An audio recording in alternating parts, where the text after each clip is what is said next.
माँ ପାଇଁ ଗଛଟିଏ।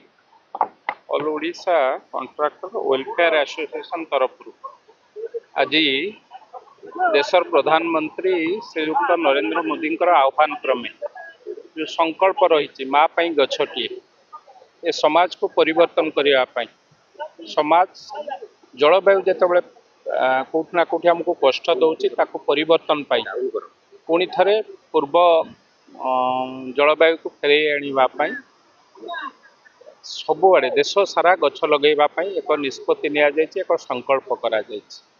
ଅଶେଷ ଅଶେଷ ଧନ୍ୟବାଦ ଦେବି କଣ୍ଟ୍ରାକ୍ଟର ଭାଇମାନେ, ଆମ ଓଡ଼ିଆ କଣ୍ଟ୍ରାକ୍ଟର ଭାଇମାନେ ଆଜି ଏ ହାଇ ଲେବୁଲ ୱାଟର ଟ୍ୟାଙ୍କର କ୍ୟାମ୍ପସ ଭିତରେ ଏକ ସଂକଳ୍ପ ନେଇଛନ୍ତି, ଗଛ ଲଗାଇବା ପାଇଁ, ଗଛ ଲଗାଉଛନ୍ତି ଏବଂ ତାଙ୍କର ଯେ ଉପଦେଷ୍ଟା ଆଡଭାଇଜର ଆମର ପ୍ରିୟ ନେତା ଜଗନ୍ନାଥ ଭାଇ ଜଗନ୍ନାଥ ପ୍ରଧାନ ମହୋଦୟ ମଧ୍ୟ ଅଛନ୍ତି।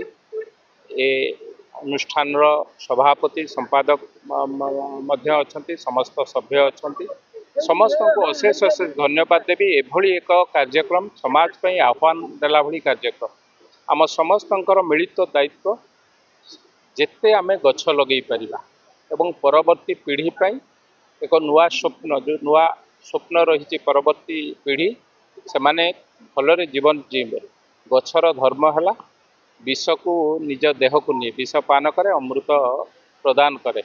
ତେଣୁ ସେ କଥାକୁ ନେଇକି ପରବର୍ତ୍ତୀ ପିଢ଼ି କିଭଳି ଭାବେ ସରସ ସୁନ୍ଦର ଭାବରେ ଜୀଇବେ, ସରସ ସୁନ୍ଦର ଭାବରେ ସମାଜରେ ନିଜର କାର୍ଯ୍ୟକ୍ରମ କରିପାରିବେ, ତାଙ୍କ ପାଇଁ ଆମେ ପରବର୍ତ୍ତୀ ପିଢ଼ି ପାଇଁ ଗୋଟିଏ ଗୋଟିଏ ଗଛ ଲଗାଇବା ଏବଂ ସେ ଗଛଟି ଆମେ ଯାହାକୁ ସବୁଠାରୁ ବେଶୀ ଭଲ ପାଉ, ମା ବା ବୋଉ, ତାଙ୍କରି ନାଁରେ ନାମିତ କରି ସେ ଗଛକୁ ଲଗାଇବା, ତାକୁ ବଞ୍ଚାଇବାକୁ ଚେଷ୍ଟା କରିବା।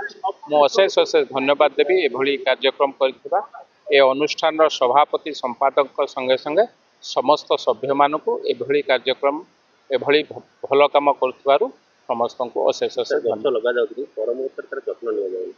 ଦେଖନ୍ତୁ, ଗଛକୁ ଆମେ ଯଦି ଗୋଟିଏ ବର୍ଷ ବଞ୍ଚେଇ ଦେବା, ମୁଁ ତ ଯେଉଁଠି ଗଛ ଲଗାଉଛନ୍ତି ସେଠି ସମସ୍ତଙ୍କୁ ଆହ୍ୱାନ ଦିଏ, କେବଳ ଗଛ ଲଗାଇଲେ ହେବ ନାହିଁ, ଗଛକୁ ଗୋଟିଏ ବର୍ଷ ଯଦି ବାହାରେ ଲଗାଉଛନ୍ତି ଟ୍ରି ଗାର୍ଡ଼ ଦିଅନ୍ତୁ, ଯଦି ଭିତରେ ବାଉଣ୍ଡ୍ରି ଭିତରେ ଲଗାଉଛନ୍ତି ଗୋଟିଏ ବର୍ଷ ଆପଣ ତାକୁ ପାଣି ଦେଇକି ଗଛକୁ ବଞ୍ଚେଇ ଦିଅନ୍ତୁ, ତାପରେ ସେ ନିଜେ ଆପେ ଆପେ ବଞ୍ଚିଯିବ।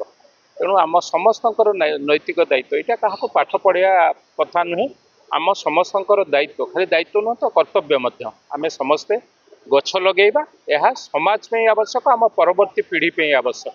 ତେଣୁ ଆମ ସମସ୍ତଙ୍କର ଏହା ନୈତିକତା।